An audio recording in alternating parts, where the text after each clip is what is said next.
వరి ధాన్యంపై కేంద్రానికి అల్టిమేటం ఇచ్చిన తెలంగాణ సీఎం కేసీఆర్.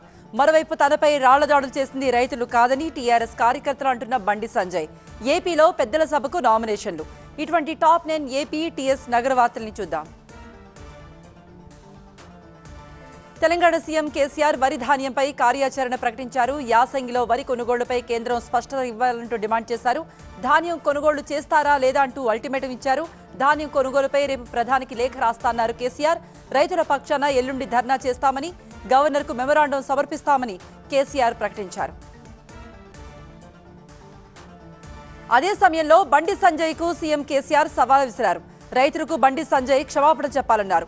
యాసంగిలో వరి వేయమని చెప్పావా లేదా అని ప్రశ్నించారు. బండి సంజయ్ కట్టుబడి ఉంటే కేంద్రం నుండి కొనుగోలు ఆర్డర్ తీసుకురావాలంటూ డిమాండ్ చేశారు. పొరపాటున చెబితే ముక్కు నేలకు రాయాలంటూ కేసీఆర్ వ్యాఖ్యానించారు.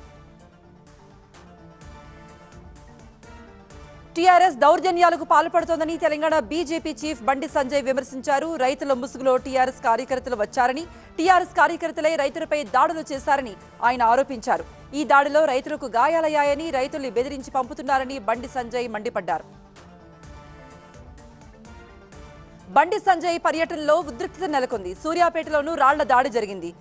ఆత్మకూరులో ధాన్యం కొనుగోలు కేంద్రానికి బండి సంజయ్ చేరుకోగానే టీఆర్ఎస్ బీజేపీ కార్యకర్తల మధ్య ఘర్షణ జరిగింది. సంజయ్ కాన్వాయ్పై కోడిగుడ్లు, రాళ్లతో దాడి చేశారు. ఆ తర్వాత రెండు పార్టీ నేతలపైన పోలీసులు కేసులు పెట్టారు. కొనుగోలు కేంద్రాల దగ్గరకు వెళ్లి కొనుగోళ్లు జరపాలని డిమాండ్ చేయడం కంటే మూర్ఖత్వం మరొకటి ఉంటుందా అని ప్రశ్నించారు తెలంగాణ మంత్రి నిరంజన్ రెడ్డి.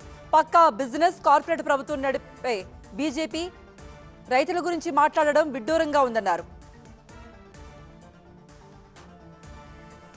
ఐఏఎస్ గా వాలంటరీ రిటైర్మెంట్ ప్రకటించిన వెంకట్రామరెడ్డి గులాబీ కండువా కప్పుకున్నారు. ఆయన ఎమ్మెల్యే కోటాలోనే శాసన మండలికి ఎంపిక చేశారు సీఎం కేసీఆర్. మొదటి నుండి వెంకట్రామరెడ్డి ముఖ్యమంత్రికి వీర విధేయుడు. ఆయన మనసుకు దగ్గరగా మసలుకునే వ్యక్తి. ఎమ్మెల్సీ పదవి మాత్రమే కాకుండా వెంకట్రామరెడ్డిని కేబినెట్లో తీసుకుంటారనే టాక్ కూడా వినబడుతోంది. రైతుకు ఏ ఇబ్బంది వచ్చినా ప్రభుత్వం తోడుగా ఉందని, ప్రకృతి విపత్తులతో రైతులు నష్టపోకుండా చర్యలు తీసుకుంటామని ఏపీ సీఎం జగన్ చెప్పారు. గులాబ్ తుపాను కారణంగా నష్టపోయిన 34,586 మంది రైతుల బ్యాంకు ఖాతాల్లోకి 22 కోట్ల ఇన్పుట్ సబ్సిడీ అందినట్లు ప్రకటించారాయన. ఏ సీజన్లో జరిగే నష్టానికి అదే సీజన్ ముగిసేలోగా పరిహారం అందిస్తామని సీఎం జగన్ చెప్పారు. ఏపీలో ఎమ్మెల్యే కోటాలో వైసీపీకి చెందిన ముగ్గురు అభ్యర్థులు ఇషాక్ బాషా, విక్రాంత్ గోవింద్ రెడ్డి అసెంబ్లీలో నామినేషన్ పత్రాలు సమర్పించారు. అంతకుముందు వీరికి సీఎం జగన్ బీ ఫామ్లు అందించారు. తమకు అవకాశం ఇచ్చినందుకు సీఎంకు ధన్యవాదాలు తెలిపారు. రాచమల్లు సవాల్, వైఎస్ వివేక హత్యలో ఎంపీ అవినాష్ రెడ్డి ప్రమేయం ఉందని నిరూపిస్తే కడప జిల్లా శాసనసభ్యులు 9 మంది కూడా రాజీనామాలు చేస్తామన్నారు. రాజకీయ సన్యాసం చేస్తామంటూ సవాల్ విసిరారు. శివప్రసాద్ రెడ్డి ఈ విధంగా సవాల్ విసిరారు. సిబిఐ కేసును తప్పుదోవ పట్టిస్తోందన్నారు.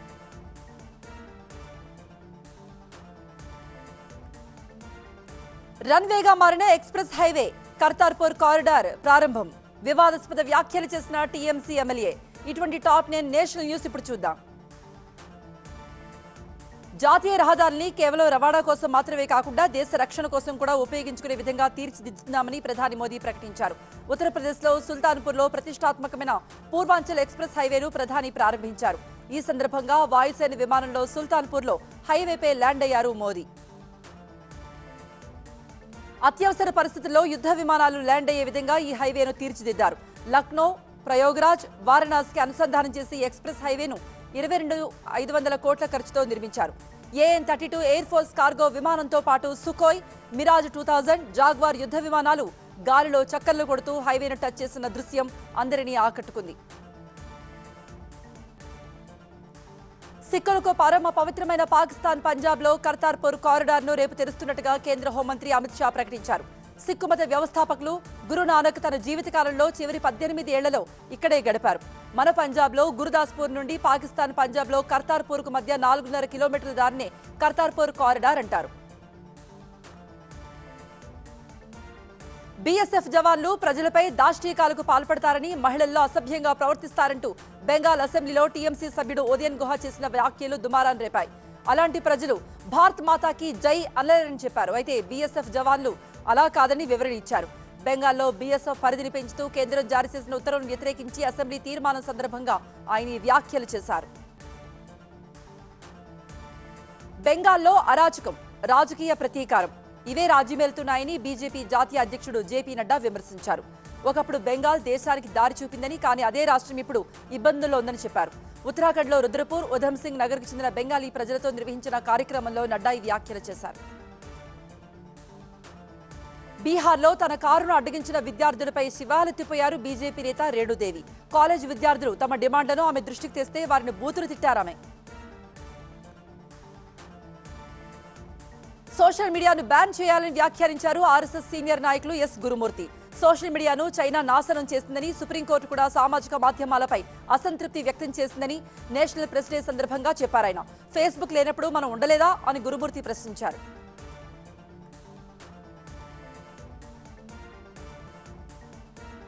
పోచంపల్లికి మరో అరుదైన గుర్తింపు. 700 రోజులకు చేరిన అమరావతి ఉద్యమం. ఇటువంటి టాప్ 10 మన ఊరి వార్తల్ని చూద్దాం. పోచంపల్లి గ్రామానికి అంతర్జాతీయ గుర్తింపు వచ్చింది. ఐక్యరాజ్యసమితి ప్రపంచ పర్యాటక సంస్థ జాబితాలో ఉత్తమ పర్యాటక గ్రామంగా ఎంపికైంది.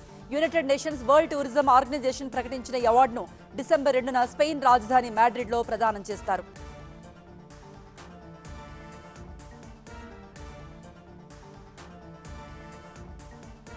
అమరావతి కోసం రైతులు చేపట్టిన మహోద్యమం 700 రోజులకు చేరుకుంది. రైతుల మహాపాదయాత్ర కూడా 16వ రోజుకు చేరుకుంది. ఎంత దౌర్జన్యం చేసినా ప్రజల ఆకాంక్షను అణగదొక్కలేరని ట్విట్టర్లో వ్యాఖ్యానించారు టీడీపీ అధినేత చంద్రబాబు. అంతిమ విజయం ప్రజలదే అన్నారు. ఏపీలో పొలిటికల్ టెన్షన్ క్రియేట్ చేసిన కుప్పం నగర పంచాయతీ కౌంటింగ్ రేపు జరగబోతోంది. అక్కడ గెలుపు ఎవరిది అనే దానిపై ఉత్కంఠ కొనసాగుతోంది. మొత్తం 25 వార్డుల్లో ఒకటి ఏకగ్రీవమైంది, అది వైసీపీకే వెళ్లింది. మిగిలిన 24 వార్డుల్లోనూ వైసీపీ టీడీపీ మధ్య పోటాపోటీ నెలకొంది. మొత్తం 87 మంది బరిలో ఉన్నారు. రేపు ఉదయం 8 గంటలకు కౌంటింగ్ మొదలవుతుంది. ఏపీలో పరిషత్ ఎన్నికల పోలింగ్ ముగిసింది. మొత్తం 10 జడ్పీటీసీ స్థానాలు సహా 123 ఎంపీటీసీ స్థానాలకు ఎన్నికలు నిర్వహించారు. ఎల్లుండి ఓట్ల లెక్కింపు ఉంటుంది. వాస్తవానికి పరిషత్ ఎన్నికలు నెల కిందటే జరిగాయి. కానీ అప్పుడు వివిధ కారణాలతో ఆగిపోయినా గెలిచిన వారు చనిపోయిన స్థానాల్లో ఇప్పుడు ఎన్నికలు నిర్వహించారు. నాగార్జున సాగర్లో పర్యటించిన కృష్ణా రివర్ మేనేజ్మెంట్ బోర్డు సభ్యులకు చేదు అనుభవం ఎదురైంది. ఎడమ కాలువను సందర్శించారు కేఆర్ఎంబీ సభ్యులు.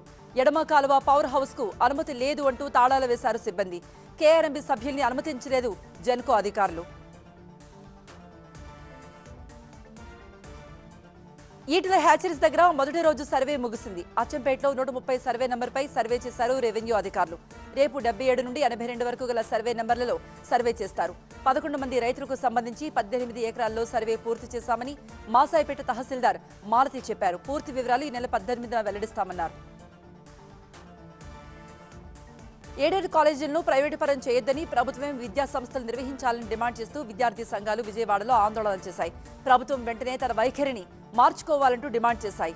అయితే పోలీసులు వారిని అడ్డుకున్నారు. శాంతియుతంగా ఆందోళన చేస్తున్న తమను పోలీసులు అడ్డుకోవడంపై నేతలు మండిపడ్డారు. తిరుమలను వర్షాలు ముంచెత్తాయి. కొండపై వర్షం పడుతూనే ఉంది. వాతావరణ శాఖ హెచ్చరికతో అప్రమత్తమైన టీటీడీ అధికారులు రేపు ఎల్లుండి నడకదారి మూసివేస్తూ నిర్ణయం తీసుకున్నారు. అలిపిరి శ్రీవారి మెట్లు మార్గాన్ని మూసివేశారు.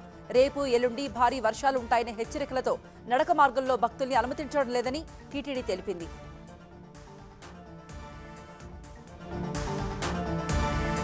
పునీత్ రాజ్ కుమార్ కు ప్రభుత్వ పురస్కారం. సెక్స్ ర్యాకెట్ పై సిబిఐ దాడులు. ఇటువంటి టాప్ 9 మెట్రో న్యూస్ ఇప్పుడు చూద్దాం. కన్నడ సూపర్ స్టార్ పునీత్ రాజ్ కుమార్ కు కర్ణాటక ప్రభుత్వం కర్ణాటక రత్న అవార్డు ప్రకటించింది. ప్రభుత్వ పరంగా బెంగళూరులో జరిగిన సంతాప సభలో సీఎం బసవరాజ బొమ్మాయి ఈ ప్రకటన చేశారు. ఈ సంతాప సభకు పలువురు కన్నడ నటీనటులతో పాటు దేశవ్యాప్తంగా ఉన్న సినిమా పరిశ్రమల ప్రముఖులు కూడా హాజరయ్యారు. పండోరా పేపర్స్ బయటపెట్టిన మనీ లాండరింగ్ బాగోతంలో ప్రముఖ రియల్ ఎస్టేట్ సంస్థ ఐఆర్ఓ ఎండీ లలిత్ గోయల్ ను ఈడీ అరెస్ట్ చేసింది. ఢిల్లీ ఎయిర్పోర్ట్ నుండి విదేశాలకు పారిపోతుండగా లలిత్ గోయల్ ను అదుపులోకి తీసుకున్నారు. $77 మిలియన్ సొమ్మును విదేశాలకు తరలించినట్టుగా లలిత్ గోయల్ పై కేసు నమోదైంది. కరోనా మహమ్మారి తగ్గిన తర్వాత భారత ఆర్థికాభివృద్ధి ఊపందుకుంటుందని ఆర్బీఐ గవర్నర్ శక్తికాంత దాస్ ధీమాగా చెప్పారు. పండుగల సీజన్ కావడంతో కొనుగోలు డిమాండ్ పెరుగుతోందని చెప్పారు. ఈ ధోరణి పెట్టుబడుల్ని, ఉపాధిని పెంచుతుందని ఎస్బీఐ బ్యాంకింగ్ అండ్ ఎకనామిక్ ఎన్క్లేవ్లో శక్తికాంత దాస్ చెప్పారు. పంటల వ్యర్థాలని తగలబెట్టడం వల్ల కాలుష్యానికి కారణమయ్యే కారకాల మోతాదు ఎంతో కేంద్రం చెప్పాలంటూ ఢిల్లీ ప్రభుత్వం డిమాండ్ చేసింది. కేంద్రం కోర్టుకు ఇచ్చిన అఫిడవిట్లో 4% నుండి 35 నుండి 40% అని చెప్పిందని గుర్తు చేశారు. వీటిలో ఏది కరెక్ట్ అని ఢిల్లీ మంత్రి గోపాల్ రాయ్ నిలదీశారు. Stock market big bull Rakesh Jhunjhunwala ప్రారంభించే ఆకాశ్ ఎయిర్ సంస్థ విమానాల కోసం బోయింగ్ కంపెనీకి ఆర్డర్ ఇచ్చింది. 72 విమానాలకు ఆర్డర్ ఇచ్చారు. వీటి విలువ 66,926 కోట్ల రూపాయలు. ఇవన్నీ 737 మ్యాక్స్ విమానాలుగా చెబుతున్నారు. భారత నావికాదళ కోసం ఐఎన్ఎస్ విశాఖ రెడీ అయింది. దీన్ని మరో 2 రోజుల్లో రక్షణ మంత్రి రాజ్నాథ్ ప్రారంభిస్తారు. భారత నేవీకి ఇది మరో శక్తివంతమైన ఆయుధమని చెబుతున్నారు. ఢిల్లీలో ఇందిరాగాంధీ అంతర్జాతీయ విమానాశ్రయంలో 2.5 కిలోల బంగారాన్ని పట్టుకున్నారు. దీని విలువ ₹1,00,00,000. లైఫ్ జాకెట్లో ఈ బంగారు బిస్కెట్లు కూర్చి సీటు కింద పెట్టారు. దుబాయ్ నుండి ఇలా వచ్చిన వ్యక్తిని ఢిల్లీ ఎయిర్పోర్ట్లో పట్టుకున్నారు. తమిళనాడులో శివకాశిలో భారీ పేలుడు జరిగింది. స్థానిక నెహ్రూ నగర్లో ఉన్న భవనంలో అకస్మాత్తుగా పేలుడు జరిగింది. పేలుడు ధాటికి 2 అంతస్తుల భవనం కుప్పకూరింది. ఈ ప్రమాదంలో ఇద్దరికి తీవ్రంగా గాయాలయ్యాయి. శిథిలాల కింద మరో 3 చిక్కుకున్నట్టుగా తెలుస్తోంది. ఎటువంటి అనుమతులు లేకుండా ఫ్యాన్సీ టపాకాయలు తయారు చేసే క్రమంలో భవనంలో ఈ పేలుడు జరిగినట్టుగా తెలుస్తోంది.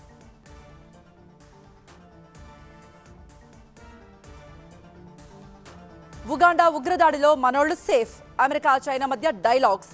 బర్మాలో సూకీపై మరిన్ని కేసులు. ఇటువంటి టాప్ 9 వార్తల్ని న్యూస్ జంక్షన్లో చూద్దాం.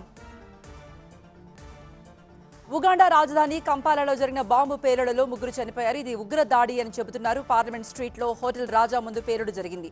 అదే హోటల్లో భారత పారా బ్యాడ్మింటన్ టీం ఉంది. ఈ ప్రమాదం నుండి భారత జట్టు బయటపడింది.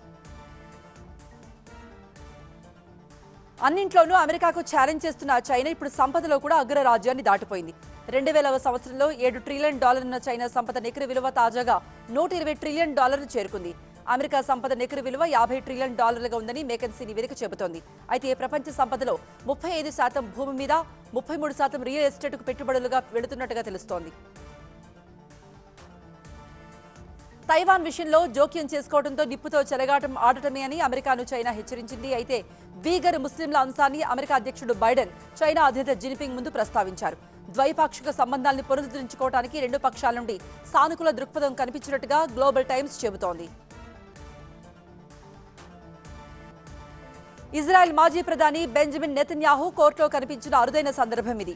అధికార దుర్వినియోగం ఆరోపణలు ఈ కేసు విచారణ సాగుతోంది.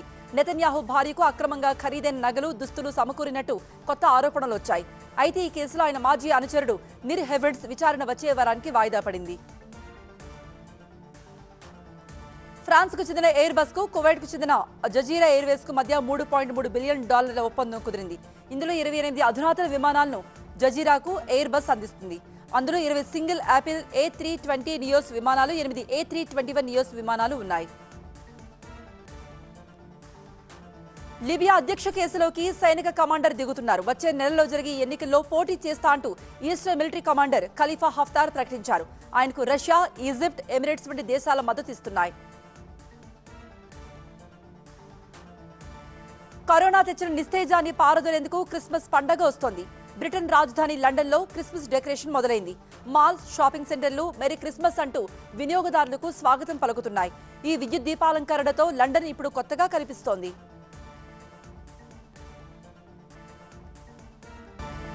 అమెరికా మాతృ ప్రయోగాలకు రష్యా అంగీకారం.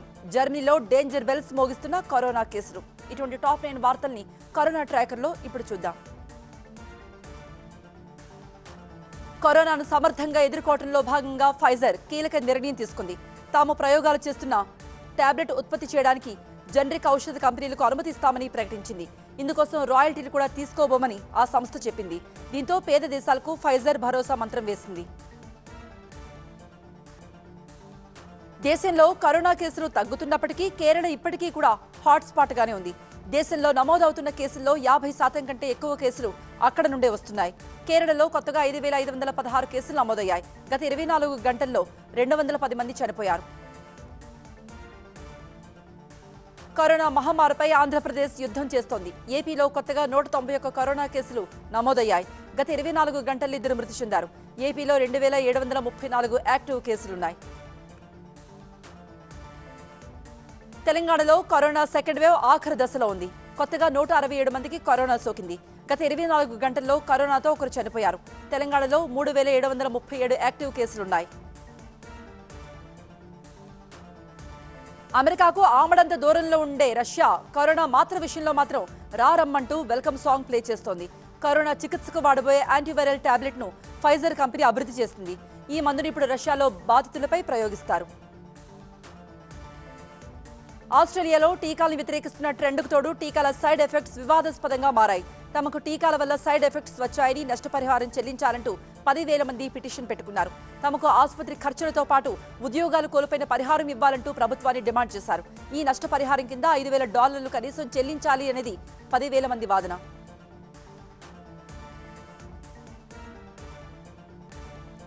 యూరోప్లో కరోనా కేసులకు జర్మనీ హాట్స్పాట్ గా ఉంది. అక్కడ కేసులు పెరుగుతున్న కొద్దీ ఆసుపత్రులు నిండిపోతున్నాయి. దీంతో ప్రభుత్వం టీకాలు వేసుకోవాలంటూ ప్రజలకు చాటింపు వేస్తోంది. కరోనా కేసులు పెరుగుతున్న వేళ బెల్జియం కీలక నిర్ణయం ప్రకటించింది. బెల్జియంలో ఆరోగ్య కార్యకర్తలకు కరోనా టీకాలు తప్పనిసరి చేశారు. టీకాలు వేసుకునే వారిపై చర్యలు తప్పవన్నారు.